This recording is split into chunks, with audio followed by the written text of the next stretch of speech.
Let's open with prayer. Katnamate.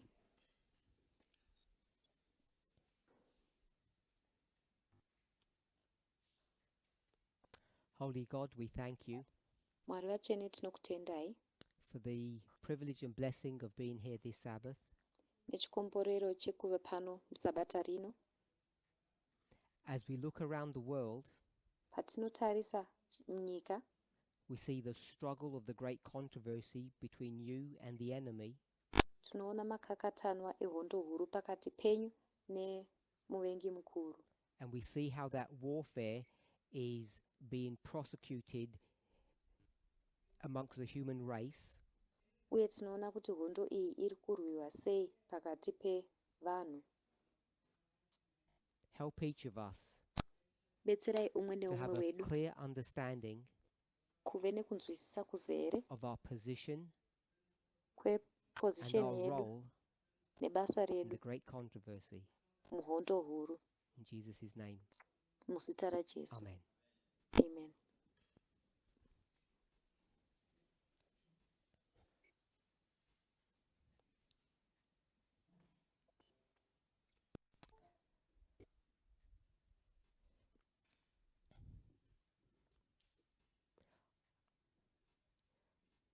I've had the privilege of being able to teach almost every week now for the past month. Ndakava nemukana wekugona kudzidzisa almost vhiki nevhiki kwemwedzi wapfuura wese. It allows us to have some level of continuity. Zvinotibetsera kuti tinge tiine level yekuti tinge tichienderera The mberi nezvatinodzidza. Disadvantage is that it means the members inoreva kuti need to mamembers have watched the previous presentation before I begin the next one. vanofanira kunge vakaona mapresentation anenge akaitwa before ndaita inotevera. I know that sometimes you can't all do that very quickly. Dzimwe nguva haugoni kuzviita zvese izvi nekukasika. So last week in Martinique, Vhiki rapfuura kunzvimbo yeMartinique, I don't know if you all had the opportunity to watch that presentation. handizivi kuti mese makaita mukana wekuona presentation iyoyo here. It was a continuation of the study the week before that I did in France. Kwaiva kuenderera mberi nechidzidzo chandakaita muvhiki ranga rari mashure macho kuFrance, where I spoke about Ecclesiastes chapter 3. apo ndakataura neEcclesiastes chapter 3. And I think we focused, does anybody remember what verse? Pana anorangarira kuti takanyanya kutarisa vhesi ipi?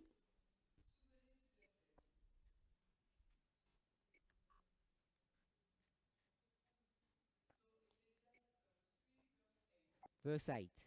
Saka Ecclesiastes And the 3 reason we ndima ya looked at 8. verse 8 Maka takatarisa ndima ya 8 is because we picked up the word hate.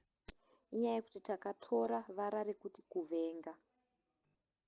So we looked at Ecclesiastes 3 verse 8.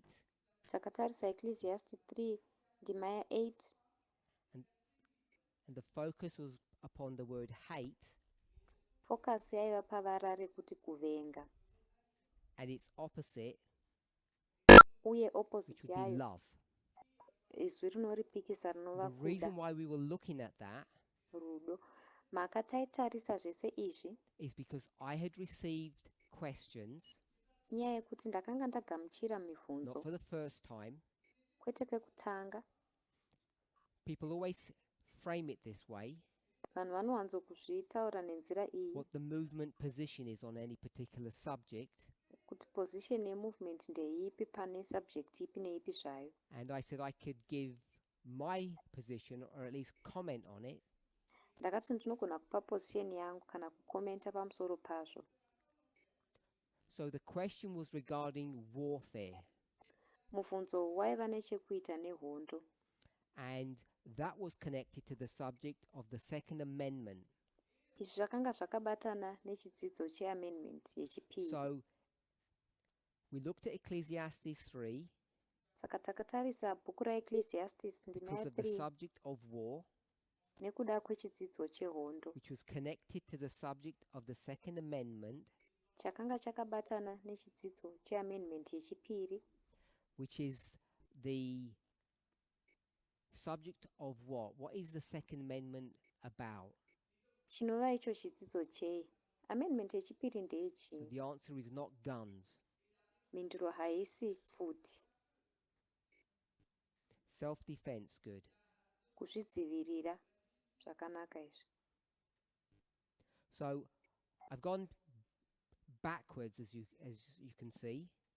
Saka ndadzokera kumashure Starting sezvamunoona. with the Second Amendment, Kutanga neamendment yechipiri, discussion of war, kutaurirana panyaya dzehondo, Ecclesiastes 3, Ecclesiastic and then last ndima week, 3, vhiki rapfuura, because I'd received a question about hate nekuda kwokuti ndakanga ndagamuchira mubvunzo waiva nezvekuita and nekuvenga. my position on Ecclesiastes 3, Position yangu paEcclesiastes 3,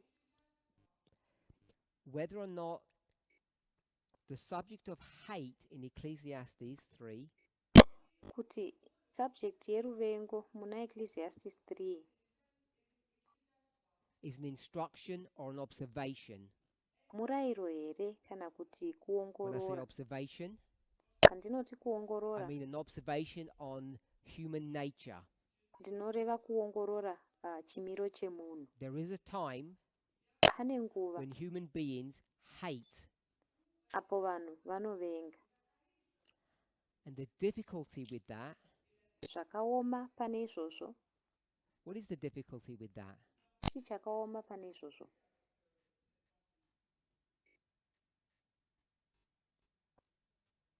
Someone wants to say something? Do they get a mic or they just speak loud? Kana paine anoda kutaura chimwe chinhu anotora microphone kana kuti anongodaidzirisa. Did someone speak? Who was speaking? Ndiani anga achitaura?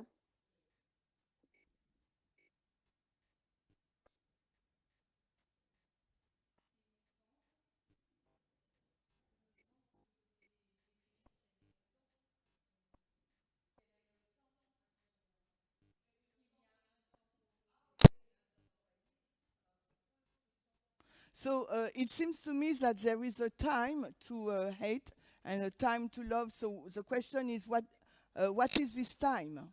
Kwandiri zvinoita sekunge question pane was, nguva yekuda nenguva yekuvenga. if we're Saka mubvunzo told ndewekuti nguva iri kutaurwa that ndeipi in iyi? certain circumstances, Mubvunzo wangu ndewekuti kana tikaudzwa it says kuti mune time mamwe in the verse, macircumstance, zvinoti nguva muvhesi iyi. hate is an emotion that we experience.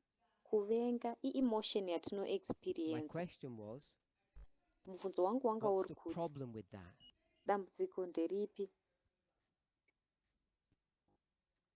If you please put your hand up so someone can give you a mic. Kana uchisimudza ruoko rwako munhu That was Clara. anobva akupa mic. Clara.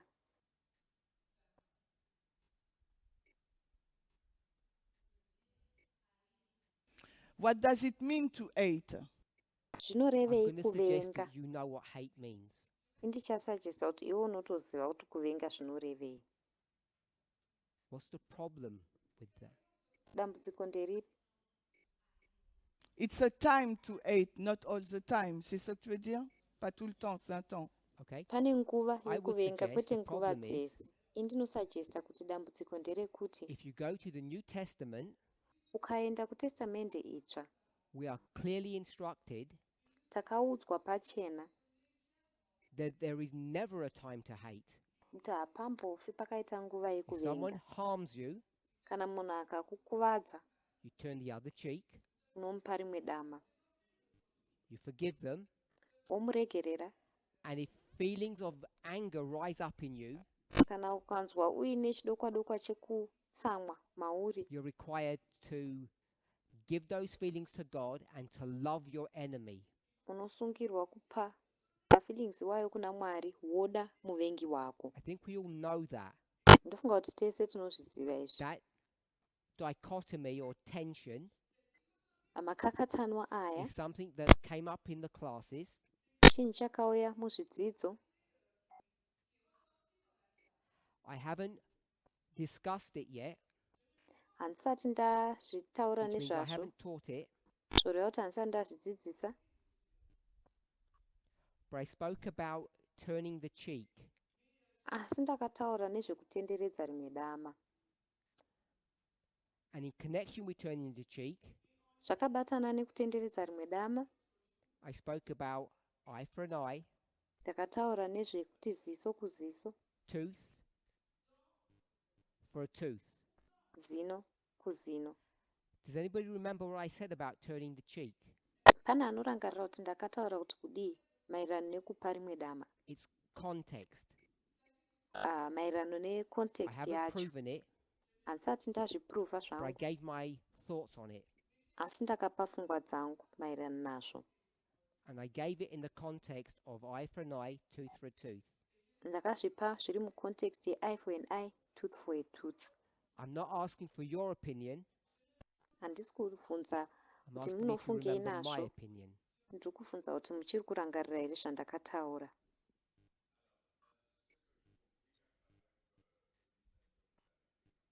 So what I understood regarding the message you presented, Zvandakanzwisisa maererano nemeseji yamakaprezenta,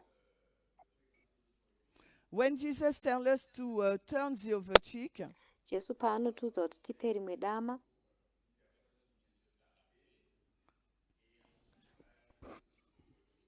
so is it in link with the person who hurt us and we have to turn the other cheek?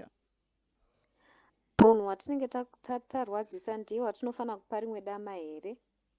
So I understand through your explanation that it's not a matter of individual, Ndonzwisisa kutaura kwamakaita kuti haizi nyaya yemunhu ari individual, Good. but it was for the government, the Roman government.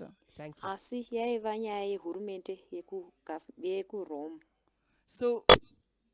So we cannot fight against the government. Saka So hatingarwisanisani I'm nehurumende. suggesting Saka ini ndiri that this kusajesta is a political issue kuti iyi inyaya iri political. as the nation of Israel Senation is going to yekuIsrael go or move from a theocracy ichizobva kune theocracy to come under subjection to a pagan nation. ichizopinda pasi penyika iri pagani.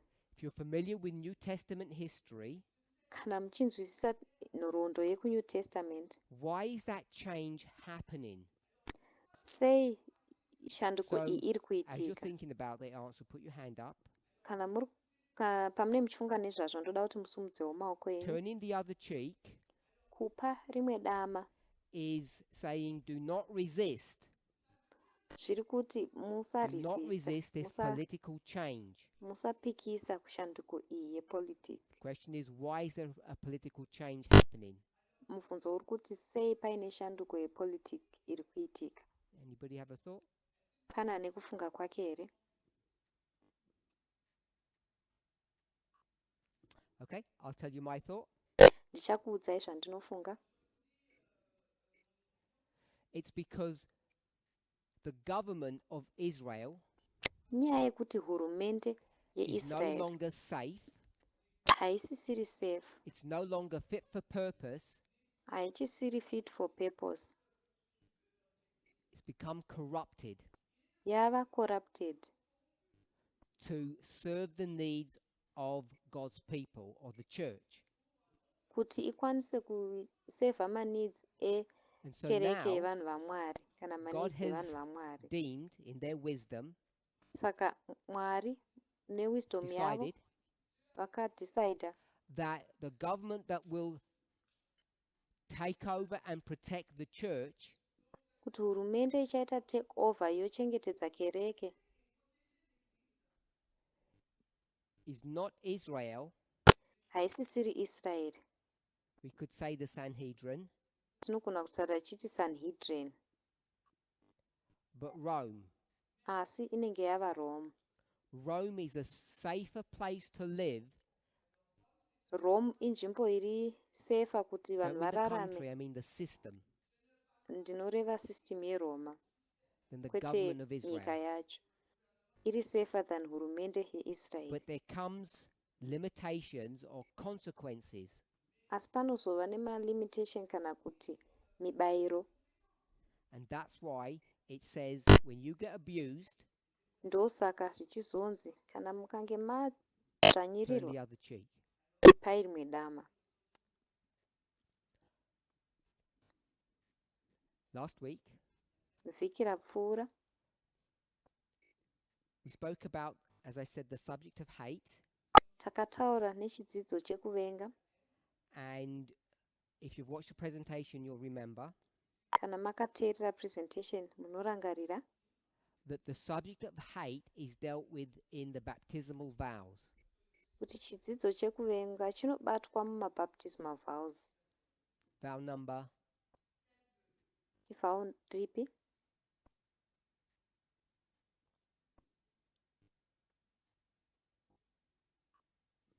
Anybody remember what vow?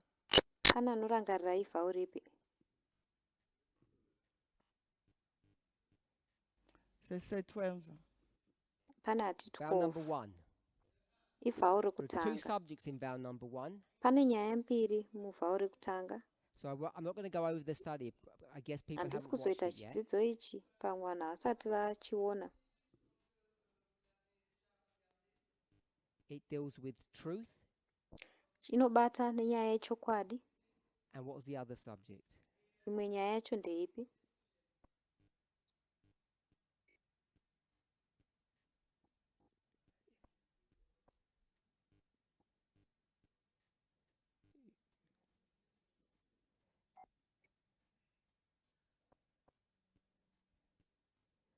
We've all done our baptismal vows. Some of us are teachers here and we don't know. Takatoita mabaptismal vow tese, vamwe vedu vadzidzisi pano ende hatitozivi. Grace. As it say grace. Truth and grace. Chokwadi negrace. Christine? So when we discuss grace, Saka patinodiscussa nezvegrace. what is grace? Grace chi? One word. Shoko rimwe chete. Oh, Christian's going to do it. Christian achatiudza. Do you know? Unoziva here? Okay. Power. Simba.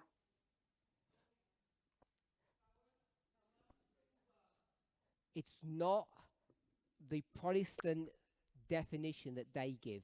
Harisi definition ropiwa nemaprotestants. You can do a nice study to prove that grace is power. Unogona kuita chidzidzo chakanaka chekuratidza kuti grace isimba. Power to do what? Simba rekuita sei?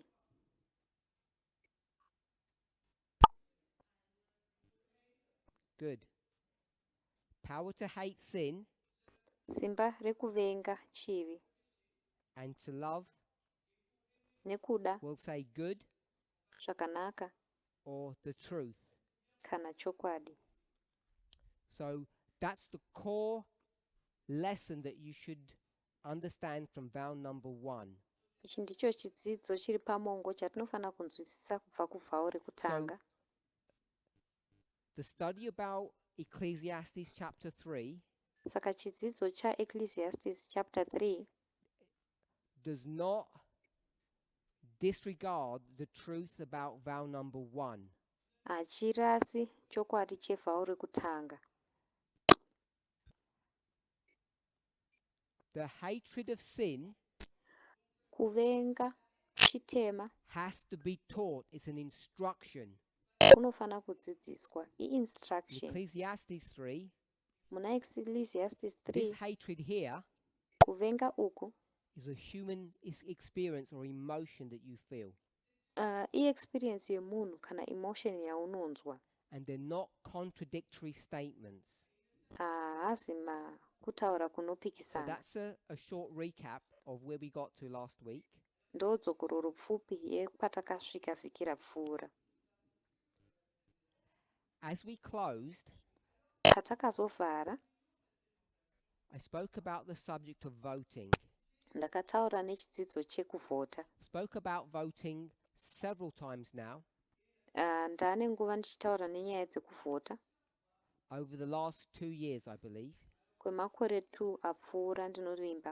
And I think in May Ndinofunga muna May 2022, 2 years ago, 2022, makore 2 I did a apfuura, 3-part study ndakaita chidzidzo chine maparts on matatu voting. panyaya yekuvhota. And the conclusion or the summary of those studies Kupenderwa kana samari yezvidzidzo izvi said that it's our religious kwakataura kuti duty ijuti redu pachitendero to vote. kunovhota. Does anybody have any questions Pana ane mibvunzo here on this statement pakutaura uku that I made 2 years ago? kwandakaita makore 2 apfuura? It's not just your duty Harisi ngori ijuti rako as a chete citizen, semugari wemunzvimbo, it's your religious duty. ijuti And rako pachitendero. we could substitute the word religious Tinogona kusubstituta vara rekuti religious for another word. tichiisa rimwe vara. What word could we substitute religious duty for? Ivara ripi ratinogona kusubstituta religious duty naro? Belief. A different one? Kutenda. Tipewo rimwe redifferent. Civic. Civic. So Civic. civic is state. Civic ndo zvinoenderana nestate. So I want to stick to the concept of religion. Ndoda kuti tirambe tiri paconcept yechitendero. Moral. Moral. We could have moral. Togona kuisa moral. The thing with moral, Nyaya nekuti moral. don't say problem, but everybody has a moral duty. Handidi kuti dambudziko pati munhu wese That's why ane in some moral duty. countries, Ndosaka mune dzimwe nyika it's the law that you have to vote. mutemo waunofanira Because kuvhota. the state recognizes it as a moral obligation. Nekuti nyika inozviona iri moral obligation. One word, Clara. Izwi rimwe chete Clara. I was thinking about the term principle Ndanchifunga vara rekuti and principle rule. Thank you. nekuti rule. Waita basa. Christian? Christian. Christian? Christian. Choice, he said. Choice? Sarudzo. Christian, chrétien. Okay, I'm going to put prophetic. Donc je vais Chaisa mettre le kuti mot prophétique. It's our prophetic duty to It's- vote. Il s'agit de notre devoir prophétique de voter. Now that I've put that word, Donc Ndaisa maintenant que vara j'ai iri. pensé à ce mot, hopefully you agree and it makes sense. et j'espère Ndovimba que kuti vous êtes munotenderana d'accord uye et que ça a du zvinomeka sens pour sense. We vous. are a people of prophecy. Parce que nous sommes des vanhu personnes de la veprofesi. prophétie. That means we believe in it. Ça veut dire que Toriva nous y kuti croyons. tinotenda We're a mairi. people of prophecy Nous sommes un Tiri vanhu peuple de la veprofesi. prophétie because our existence is based upon prophecy. parce que notre existence est Nekuti basée sur la kuvepo kwedu prophétie. kuri We're both based observers and neprofesi. participants. Nous sommes à la fois Tiri observateurs, maobserver, observatrices uye et participants, ma-participants. participantes. And as we participate in the world, Et alors que Kati nous nous participons participons dans le munyika, monde, we have a duty nous avons donc ce Tine devoir duty. or an obligation ou bien une Kana obligation obligation to participate in society de participer dans la rekuparticipata société. musociety in order to try to have prophecy come to the right conclusion. Afin kuti que la tigone prophétie kuve puisse neprofesi aboutir à sa chiuya bonne kuconclusion conclusion. yakanaka. Hence, it's our prophetic duty. Donc c'est pour ça Saka que c'est i notre prophetic devoir duty redu. prophétique. When we've spoken about this, Lorsque nous avons Patakataura abordé ce nezveizvi, sujet, when I've spoken about it, du moins quand inini j'en ai pandakataura parlé, I've nezvazvo highlighted an inconsistency. j'ai souligné une incohérence. ndakahighlighta When I say it's our inconsistency. prophetic duty, Lorsque Quand je déclare qu'il tinoti s'agit de iduti notre redu devoir riri prophétique, prophetic, that would mean we would vote cela signifierait zvinobva que nous zvareva kuti devrions voter tinozovhota to make prophecy be fulfilled. pour que kuti nous puissions chiprofita faire en sorte que la chizadziswe. prophétie soit accomplie. Is that what you would want to do? Est-ce que c'est ce que vous Ndozvamunoda voulez here faire? kuita Be in line with prophecy. Être en ligne avec la kupinda prophétie. mulaini mutsetse neprofesi. So put your hands up if it's yes. Alors levez la main si c'est Sunzai oui. maoko enyu kana muchiti hongu.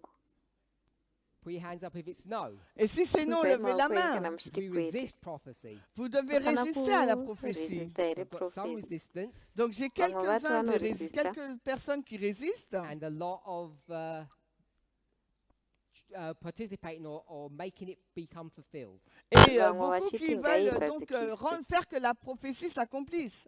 So you may or may not agree with the following statement. Vous serez Nukona peut-être en kutenderana kana désaccord kurandirana avec nekutaura la kunoteerera. déclaration suivante. It's question stroke statement.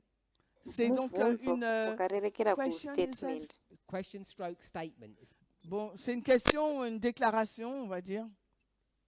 If we have a Sunday law, Alors si nous Kana avons tine donc une loi Sunday du law. dimanche, who will bring the Sunday law in? qui va Ndiani achaunza faire que la Sunday law? loi du dimanche arrive? So we've got Sunday law. Alors nous Saka avons tine Sunday law. la loi du dimanche. Will it be the Democrats Nous aurons Kana donc, ngari ça pourrait être les mademocrates here. démocrates or the Republicans? ou Kana bien ma les Republicans. républicains. Les Na républicains. Republicans. We believe, you Nous- believe, Nous Tinotenda croyons et vous le croyez. that's what prophecy teaches us. C'est ce que ndizvo la prophétie nous zvatinodzidziswa enseigne. neprofesi. Prophecy will be fulfilled when the Republicans come into power, La prophétie Prophétie sera nous accomplie lorsque les zadzikiswa républicains ma-Republicans arriveront paanopinda donc au mumasimba. pouvoir. and whatever it is they're going to do, Et quelle que soit la Zvavachaita. façon dont ils feront, it will be an environment where we will have a Sunday law. il sera donc, Inenge iri nous aurons un environment environnement apo où il y aura tichava donc une loi neSunday du law. dimanche. The great test. Le grand test. Test So if you want huru. prophecy to be fulfilled, Alors si vous Kana voulez tichida que la kuti prophecy prophétie s'accomplisse, zadzikiswe. which is what you all said you want, et c'est ce que Zvamaka vous avez dit timese munoda. vouloir, we should vote Republican. il nous faut voter Tinofana donc kuvhotera républicain. Republican. You shouldn't resist prophecy. Il ne vous faut pas Hatifaniri résister à la kuresista prophétie. prophecy. So you see the dichotomy. Saka Nous voyons munoona là donc une makakatano aripo. dichotomie. We claim that we should want to help prophecy along, Nous Tinoti déclarons que nous kubatsira voulons prophecy aider yitwe. à ce que la prophétie se réalise. but you find in Asi reality Mais en munoona réalité, ce que nous mureality découvrons, that if you're all going to vote Democrats, que si vous Kana mese votez mukavhotera démocrate, or we'll say Democrats. the left, ou bien Kana disons kuti la totiwe gauche, left.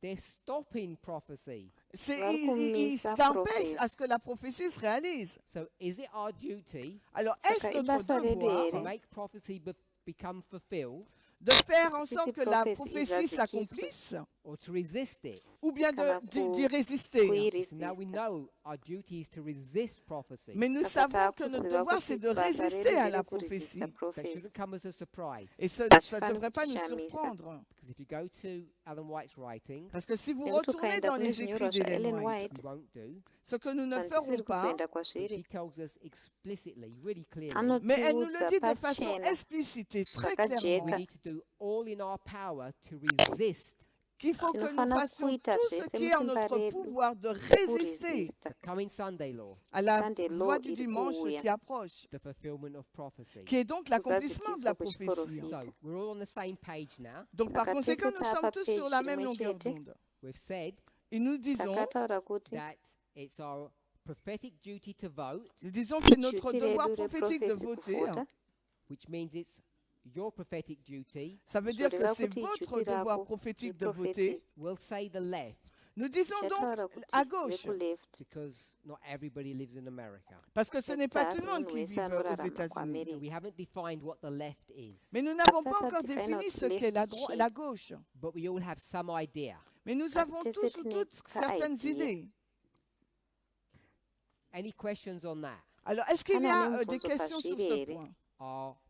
Our role as actors Notre Basa rôle en redu tant qu'acteur, sevatambi actrice, is to resist prophecy. est de résister à la kuramba prophétie. profesi. Our role as observers Notre rôle en Basa tant redu qu'observateur ou sevanoongorora is to observatrice see the warfare happening before us. est de voir kuona donc cette hondo guerre ichiitika qui est en pamberi train pedu. de se passer devant nos yeux. So, at the end of last week's study, Donc, à la fin de Patakapedza l'étude de la chidzidzo semaine chevhiki dernière, rapfuura, I said this week I would pose, I believe it was 6 questions. alors ndakati vhiki j'ai rino dit que j'allais ndichabvunza mibvunzo répondre 6. à 6 questions cette semaine. So this was from the end of last week. Alors là, il Apa s'agissait de la fin de kumpera la semaine kwevhiki dernière. rapfuura, 6 questions Alors, mibvunzo 6 6 questions on voting. sur le vote. maererano nekuvhota. Who watched that presentation? Alors d'ailleurs, qui a Ndiani regardé akaona cette presentation présentation? iyoyo? I only presented once, so once is enough. We're Ndakangopresenta both the kamwe same. chete. Okay, only a few people have. Seulement quelques Vanhu personnes l'ont vashoma regardé. vakaiona. Ah. She watched a lot, so she doesn't remember if it was the last Okay. one. Question 1. Donc, la première Mubvunzo question, wokutanga, Is it rational for an individual citizen to vote? est-ce rationnel pour un zvinhu zviri rational here citoyen kuti de munhu voter? ari individual, Who ari can tell citizen me what avote? rational means? Qui peut me Ndiani dire ce anondiudza que kuti signifie rational le mot zvinorevei? rationnel? Pardon? What is relative in a good sense? I don't know if you understand. Not really. Non, je comprends pas non plus, moi. Well, maybe it's a translation. Non, non, maybe...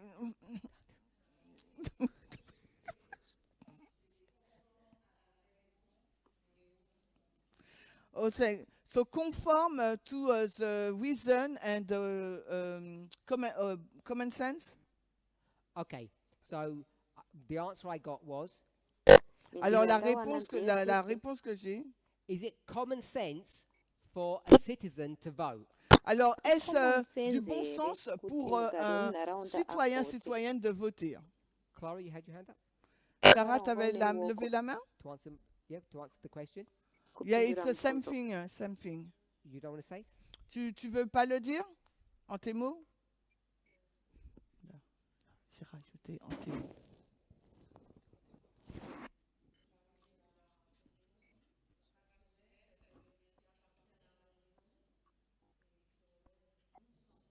So yes, rational is belong to reason and common sense. We say it's all Saka rational. zviri rational, zviri make sense necommon sense. 2.5 Saka tese years tinoti ago, zviri rational. Asi 2.5 years dzapfuura, before May 22, May 22 isati yasvika, all of you would have said it's unrational or irrational. mese maiti imimi hazvisi It's rational, irrational to hazvina vote. common sense. It's wrong. Kuti zviri irrational So why kuvhota have you changed your mind? zviri wrong. Saka sei mashandura pfungwa dzenyu?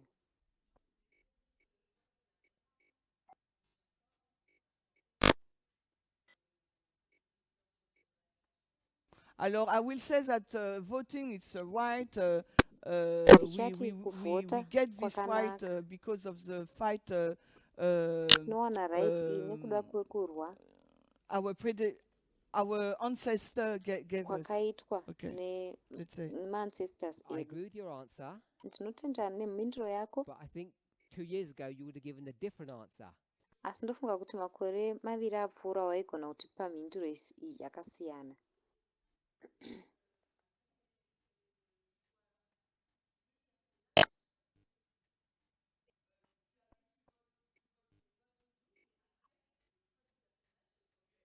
So she always vote, but it's depend. Now the question is on for whom you will vote. So Aigara achivhota 3 years asi ago, did you zvaibva disagree with nekuti Ellen White? waivhotera ani. Saka makore matatu apfuura wairambirana naEllen White here When she says you shouldn't be voting, paaiti musaenda kunovhota? No. Kwete. When I say no, that means I will keep my Pandinoti kwete rights to zvinoreva kuti vote. ndinochengeta marights angu ekuvhota. So I will be not in agreement with her. Yes. saka Okay, yeah, so you disagree ndisingawirirani with the other naye way. hongu saka unorambirana naellen white And you're happy to do that. ende unofara kuzviita izvozvo You're happy to disobey the prophet. unofara kusateerera muprofita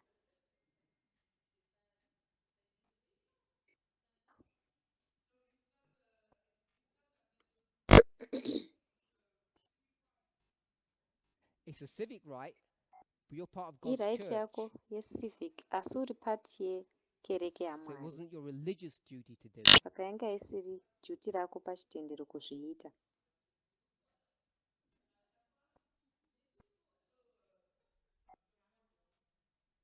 No grounds. No, I've got everything wrong then. Okay, but saka zvinhu zvese now you've got zviri wrong everything right. ndezvinoizvo ane zvinhu zvese zvaaright Because your new prophet says you're allowed to. nekuti muprofita wako munyowani anokudza kuti unotendedzwa She said you're required to.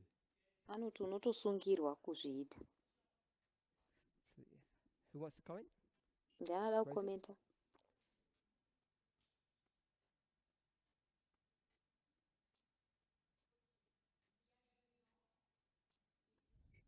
So 2 years and a half ago, makore 2.5 apfuura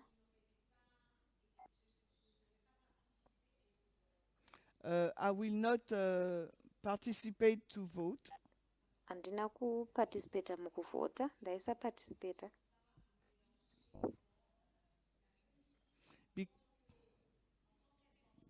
because as an Adventist, we have been taught that we should not participate or be involved into politics.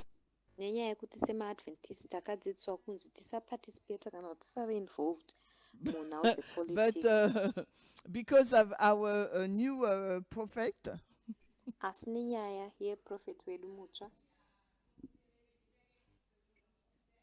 so we have been taught to read the text in their context. takadzidziswa kuverenga zvavanonyora mucontext yavo And we also learn to read correctly the different passages. takazodzidzirawo kuverenga zviri correct mapaseji akasiyana siyana So now I'm able to be a participant and to vote and to vote in the right side, right saka party. ndakagona kupatisipeta Can you tell me nekuvhota what you were reading ndichivhotera pati incorrectly? yakanaka Alors, Ellen ndiudzewo White. zvawanga peux-tu me usiri dire ce kugona que tu kuverenga disais de manière zvakanaka kana incorrecte dans les ellen écrits white d'Ellen White? What did you misread? chii chawakatadza kuverenga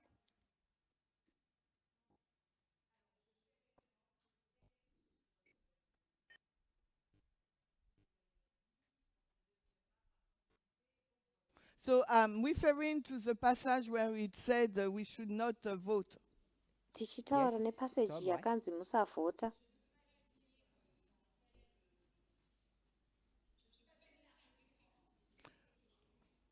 I was not, I'm not able to give you the reference, but I know Andigoni that kupai I read reference. this text.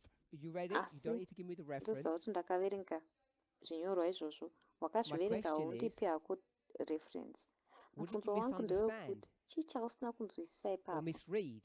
kana Because chawakatadza Ellen White said kuverenga you're not supposed to vote, nekuti ellen white anoti haufanirwi and you kuvhota said iwe wakati I misread that.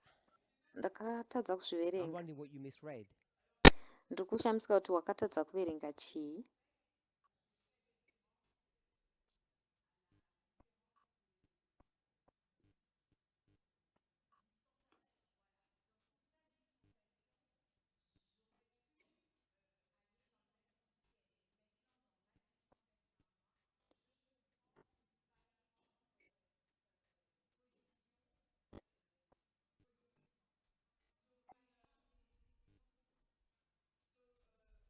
So I'm referring to the dispensation.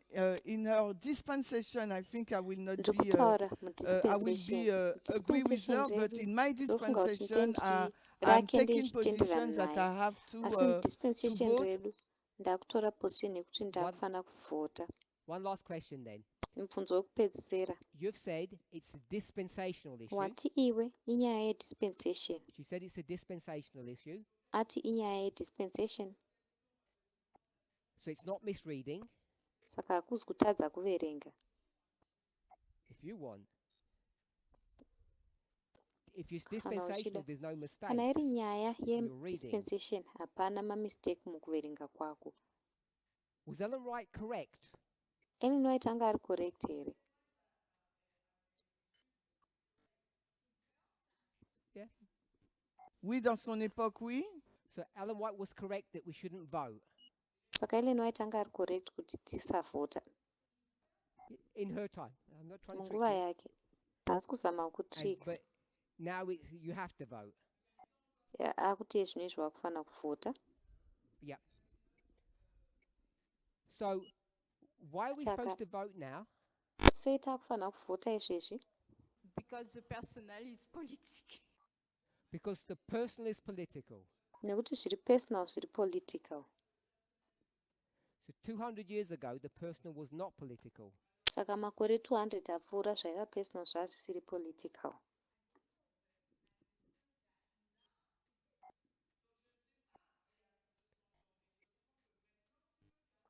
I won't write it down. Handiti hazvinyori But if pasi. you juxtapose that, Asi ukajuxtaposa then you're izvozvo saying iwewo uri kuti 200 years ago, the personal was not political. 200 years dzapfuura zviri personal zvazvisiri And you and I political. both know that's not correct. Ini newe tese tinoziva kuti hazvisi correct. Always been that way. Zvakagara Otherwise, zvakangodaro. patriarchy would not be a problem until today. Otherwise patriarchy yaisazova dambudziko kusvikira zuva ranhasi. So you can't use that argument. Saka haugoni kushandisa argument iyoyo. So my question is, Saka mubvunzo wangu maybe ndewekuti it's just a rhetorical question pamwe ungori mubvunzo usingadi that we kupindurwa can't answer. watsiri kupindura. If we're required to vote now, Kana tichisungirwa kuvhota nhasi because it's dispensational, say, nekuti zviri why dispensation, were we not allowed to vote then? sei kare ikoko taisabvumidzwa kuvhota? So we don't have to answer that. Hatipinduri hedu But if izvozvo, I can suggest what you're thinking, asi kana nchigona kusuggesta zvamuri kufunga that doesn't make any sense. hazvina sensi yazvinotipa, Unless you've got a really good reason, unless muine reason yakanakisisa. and you might have, Munogona kunge muinayo. but I've thought about it quite a lot and I can't think of a good reason. Ndakafunga chaizvo nezvazvo asi handina reason yakanaka yandina. Anyone else wants to comment on question 1? Pane anoda kukomenta here pamubvunzo wekutanga? Is it rational to vote? Zviri rational here kuvhota? Question 2. Mubvunzo wechipiri, The answer was yes. mhinduro I've got yaiva a tick, yekuti but you hongu. can't see it. Question 2. Mubvunzo wechipiri, Is it a moral duty ijuti riri moral here to vote? kuvhota?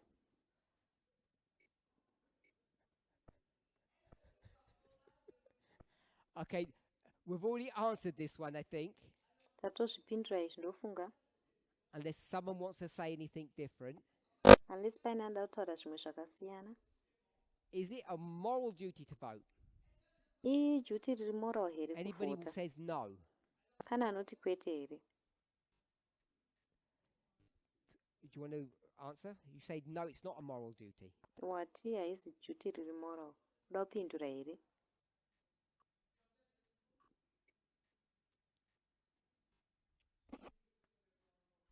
So I said it's a moral duty to vote. It is or it isn't. It is. Saka It is. ndati You agree with that? ijuti riri moral kuvhota. Carry on. Saka unobvumirana nesu. Pendera mberi.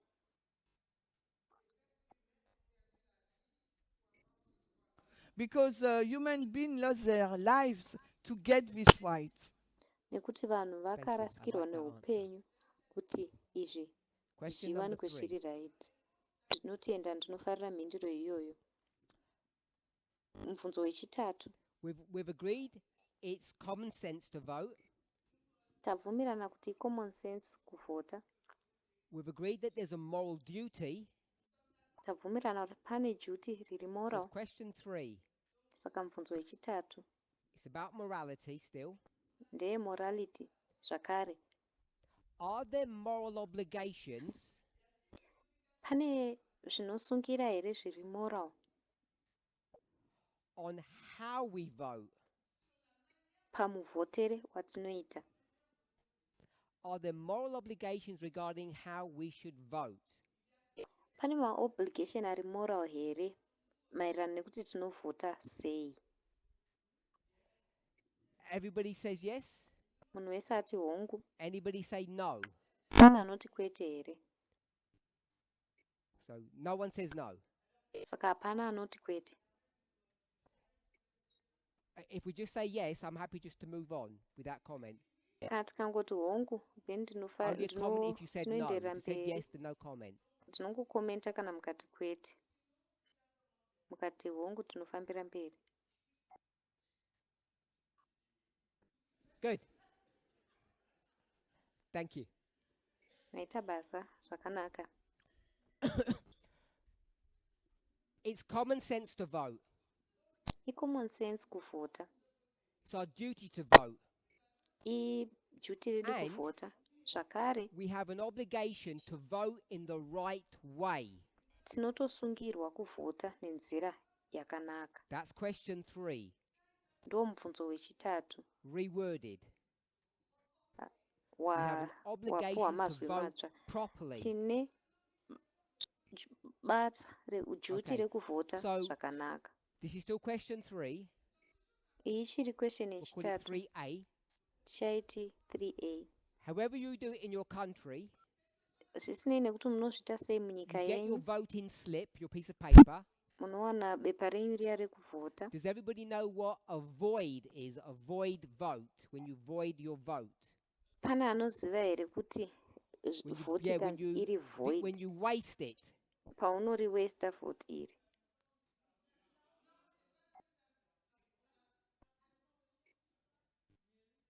In English, they call it voiding your vote, or it's wasting your vote. Muchirungu vanoiti kuita void vhoti rako kana kuwaste void. Okay, so is Kana everybody in the room spoiled ballot. understands that concept? Vanhu vese vanonzwisisa pfungwa iyoyo here? Are you allowed to do that? Unobvumidzwa kuzviita here? Not legally, Kwete you can. pamutemo nekuti unogona kuzviita hako. morally.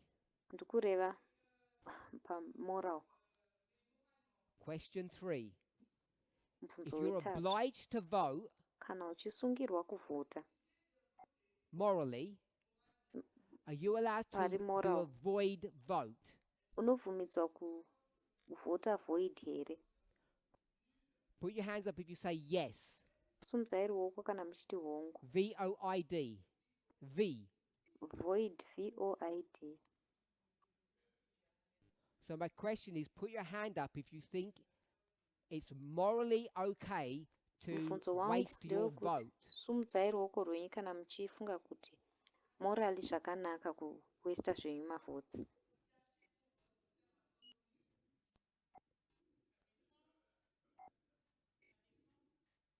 Anybody says, who Pane said anoti depends? ndiani ati take the mic. zvinodependa. Patricia unotora mic Patricia, here? take the mic. Tell me why you think it's morally okay to waste your vote. Ndiudze kuti sei uchifunga kuti zviri morally okay kuwaste vhoti yako.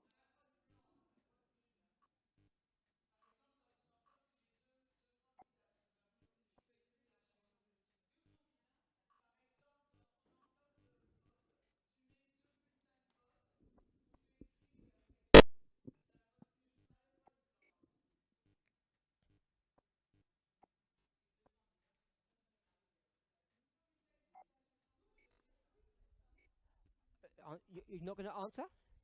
No, because I explain what is a vote nul, because in France we can have vote nul, a void vote, or a Nekuti white kuFrance vote. So we togona should not kuvhota be nil. mistaken. Okay. So you changed your mind? She changed Tu her as mind? changé ton avis, David? Yes, because she thought it was a white vote. Okay. So it's different. A white vote, it means that you are neither for the left or for the right. So you're not going White to vote? vote inoti You vote, but you hauna said hausi left kana you put right. no Unovhota no asi party in your unonyora envelope. kuti handina Huh? party So it's a muenvelope white yako. vote. saka inonzi white vote. Morally, you can do that. Unogona kuzviita But hako the kuFrance. void vote, as you said, is Asi if you void put vote, in your envelope sezvamataura, two ukaisa parties in muenvelope it, so mako it's void. mapati maviri It's inobva different, yaita so that's void. why I wanted to be Zvakasiyana. sure Saka which one you ndosaka are talking ndachida kuva about. sure A kuti white ndiri one? kureva ipi. That White means you don't here, take any position for yoreva any kuti hausi parties, kutora but you position vote. party Or ipi, a asi void one, unovhota. you Kana vote, kuti but iri void, you put two unovhota. two things, or you write Woisa something zvinhu in your zviviri kana kuti envelope, and unonyora it's chimwe chinhu cancelled. It's muenvelope not yako, okay. inobva So yanzi which one? haisisina kumira zvakanaka. Saka ndeipi?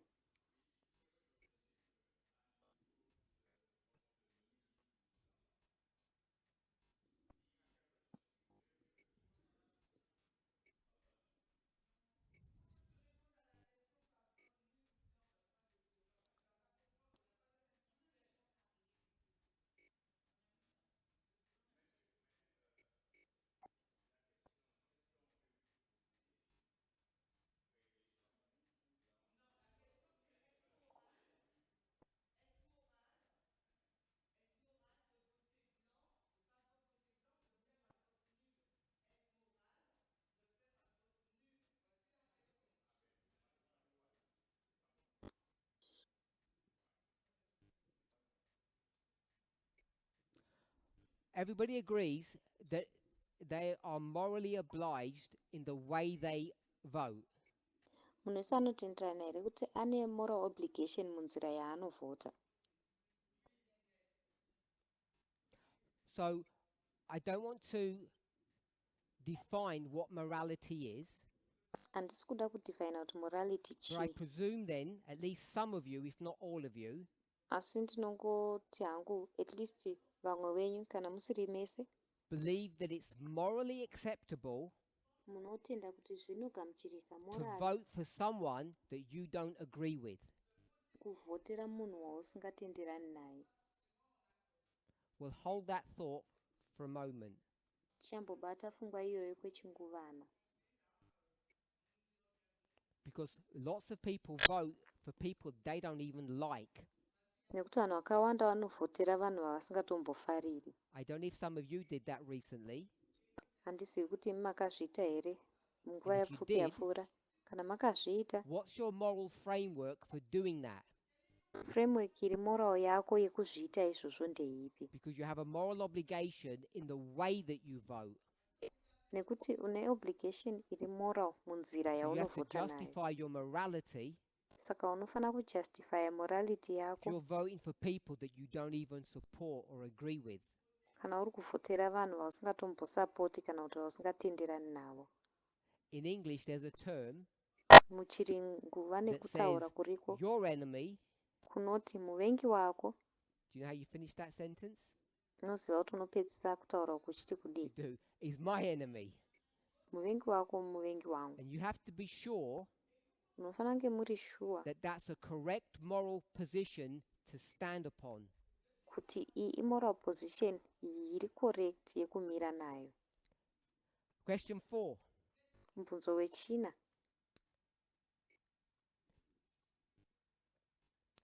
Is it justifiable for a Zvinojustifyika here government kuhurumende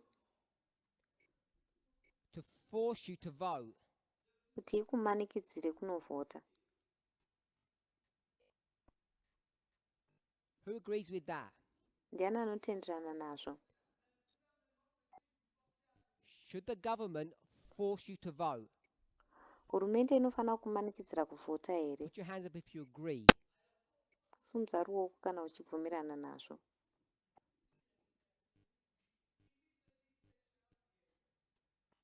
It doesn't matter what, any government. Hazvina basa kuti hurumende ipi, hurumende chero. Put your hands up if you disagree. Simudzai ruoko kana musingatenderani.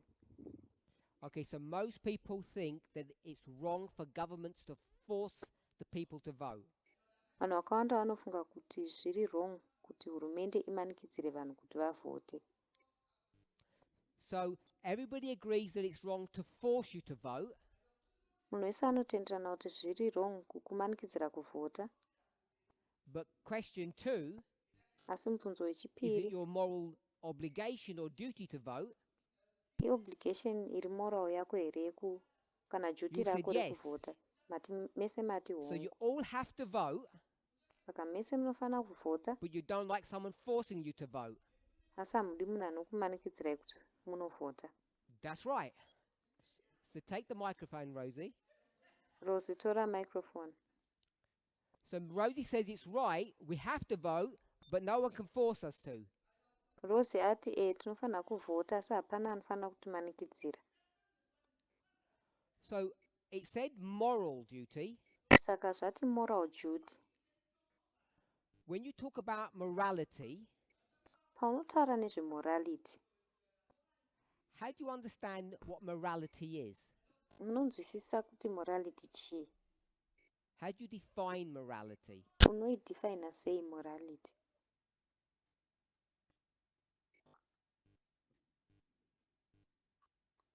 Anyone can help you if you're not sure?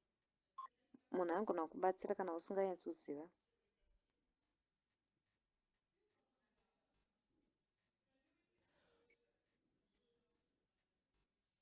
We all agree that it's our moral duty to vote. Tese tabvumirana kuti moral duty redu rekuvhota. You mostly agreed that it was wrong to force you to vote. Asi vanhu vakawanda vati tendana kuti zviri I wrong asked Rosie to kumanikidzirwa define kuvhota. moral. Ndakumbira Rose kuti adefine moral.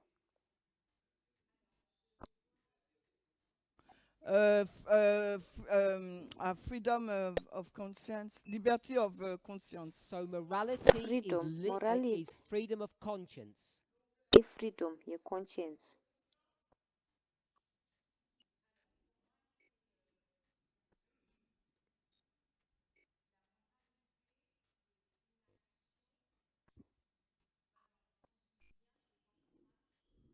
So the morality is an action who Saka goes, morality, is a action. good action. Action So yakanaka. morality is a good action. Saka morality action yakanaka.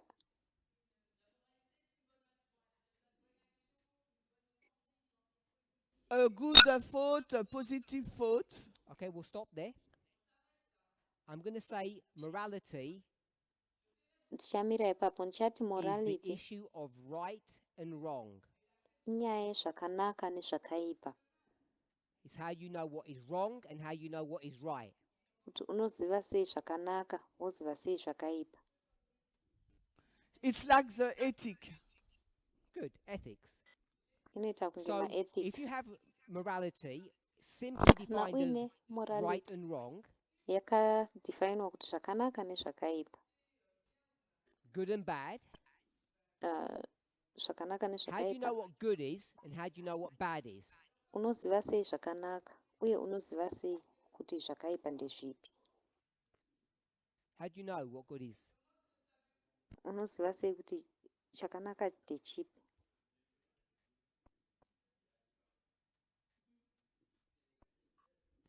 Based upon rules. Rules. Maererano We'll call it nemarules. law. Tichati mutemo. So we define right and wrong by law. Saka tinodifaina zvakanaka nezvakaipa kuburikidza So nemutemo. in our context, Saka when you mucontext say yenyu, it's your moral obligation, paunoti immoral obligation yako. and we spoke earlier about it being a religious duty, Tambozvitaura kuti ijuti rako rechitendero. we'll speak about the morality in the framework of God. Tichataura nezvemorality muframework yaMwari. Before the prophet said no, and now the prophet says yes. Muprofita amboti kwete, ezvino izvi So muprofita akuti if morality says saka morality kana it's ikati your duty, ijuti that means rako it's right. zvinoreva kuti chinhu chakanaka. That means the law says, Zvinoreva kuti mutemo unoti, we'll say God's law, toti mutemo waMwari says that you have to vote. unoreva kuti unofanira Agree with that? kuvhota. Unotenderana nazvo here? So does that mean God is forcing you? Saka zvinoreva here kuti Mwari ari God says kukumanikidzira. the Mwari the anoti law mutemo says you have to vote. unoti unofanira God's law. kuvhota. Mutemo waMwari. And you said that's fine. Iwo ati But when the zvakanaka. government says asi hurumende Our painoti law says you have to vote. mutemo wedu unoti munofanira You said that's kuvhota bad. mati zvakashata.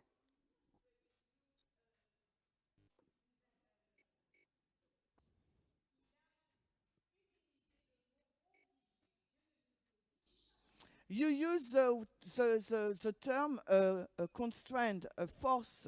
God does not force us. If God has Mashandisa a vara law rekути kumanikidzira Mwari that says you're hatimanikidziri. Kana Mwari obliged, aine mutemo unoti you have a unofanirwa, moral obligation.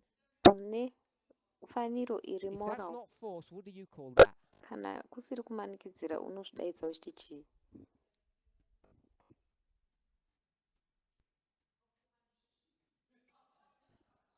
Encourage you. What? Kukuencourage, I didn't hear you. kukukurudzira. What did you say? Encourage you. Encourage you to do it. Oh, it's only Anokukurudzira encouragement, kuzviita. Saka kukurudziro not obligation.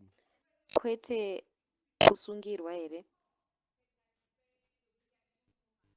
So I understand this a moral obligation, but Saka moral obligation iyi ndiri kuinzwisisa. but your question is, does the Asi, government mubvunzo wenyu force ndewekuti us? I answer hurumende no, because we are in a inotimanikidza here. democracy. Ndikati My kwete question nokuti tiri was, mudhemokirasi. Mubvunzo wangu wanga uri doesn't matter what wekuti form of government you have, hazvina basa kuti mune hurumende ipi. can the government create a law, Hurumende inogona kugadzira here mutemo which we call morality, watinodaidza tichiti morality, that says you have to vote? unoti unotosungirwa You have kuvhota, an obligation. une duty kana And you said that's obligation. wrong. Yokati zviri wrong. But when it was God doing that, you said it was good. Asi Mwari pavanga vari kuzviita wati iwewe zvakanaka.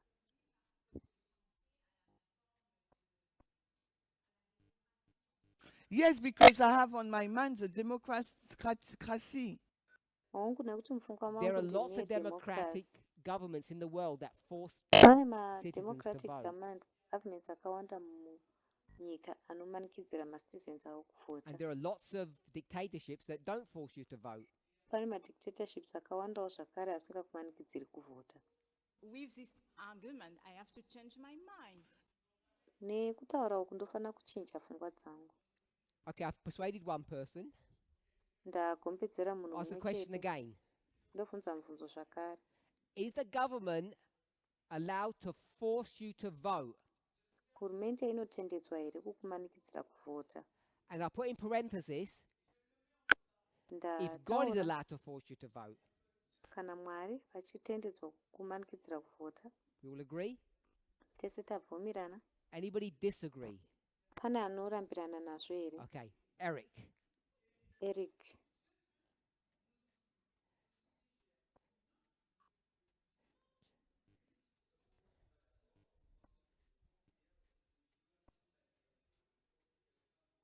So I think it's a violation of your liberty to force you to vote.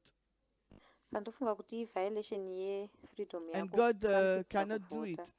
Mwari So haagoni God doesn't kuzviita. oblige you to vote. Saka Mwari haakusungiri kuti uvhote here.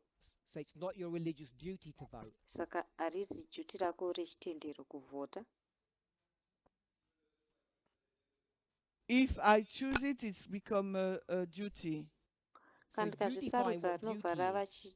duty. Saka iwe uchidefine kuti God duty doesn't. chii. Mwari havadefine. Because God says your duty is to worship on the seventh day. Nokuti Mwari anoti God says duty your rako duty is to kunamata worship musi on the wezuva seventh day. reSabata. Mwari anoti duty rako kunamata zuva You can't rechinomwe. redefine that religious duty. Haugoni kuzvidefine patsva iyi religious I duty don't iyoyo. think. Handifungi. I don't think. Handifungi. So when it comes to voting, Saka patinouya panyaya God dzekuvhota, is the one that's in control. Mwari ndiye ari That says, mucontrol. I expect you to vote. Oti ndinotarisira kuti ugovhota. It's your duty. Iyi duty rako. How do you say, I'll do what I want? Unogoti sei ndichaita zvandinoda.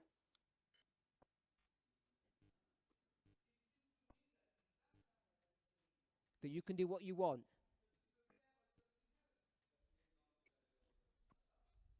So you took previously the example of the 7th day. Saka mambotora muenzaniso wezuva rechinomwe.